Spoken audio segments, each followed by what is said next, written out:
The legislature is in the final stretch. Yeah, the General Assembly adjourns May the 8th, and there are still hundreds of bills left on the calendar.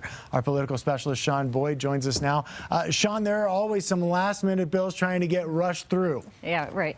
The big one left this session will address those big property tax assessments that many of us got in the mail that show increases of 30, 40, 50% in some cases. Bill sponsor, Senator Chris Hansen, told me today he expects to introduce a property tax relief bill on Monday, giving lawmakers a week to get it through, which is usually plenty of time. But this year is unlike any I've seen in terms of drama and delays. With less than a week left in the legislative session, the State House spent 5 hours on a bill making indecent exposure involving a child a felony.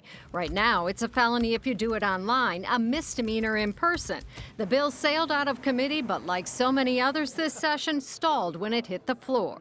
Sex offense laws, you could change them, but increasing the penalty from a misdemeanor to a felony in the case of this indecent exposure is not that vehicle.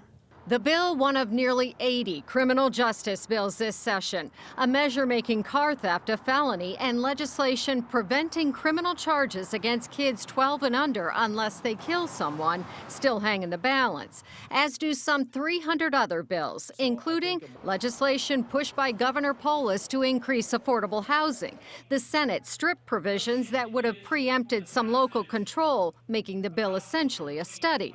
But that could change in the House. Meanwhile, a bill allowing local governments to control rents died, as did a bill allowing cities to set up safe injection sites and a bill banning assault weapons.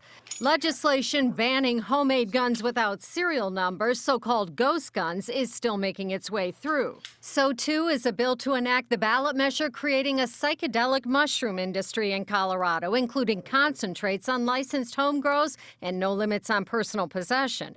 The session included several bills in response to the Marshall Fire, including one establishing a state-run insurance option. It still needs to pass the Senate, while a bill allocating $26 million for a new Firehawk helicopter is law, as is a bill making Colorado the first in the country to give people the right to repair farm equipment.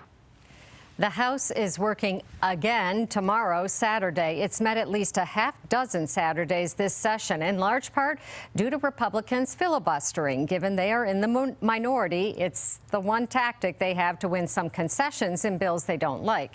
And there's been a lot of those this session, so we have seen a lot of filibustering. But I think there is pressure on both sides to get some property tax relief bill passed this next week. Yeah, after that shocking news out. Yeah. Right. All right, Shaun, thank you.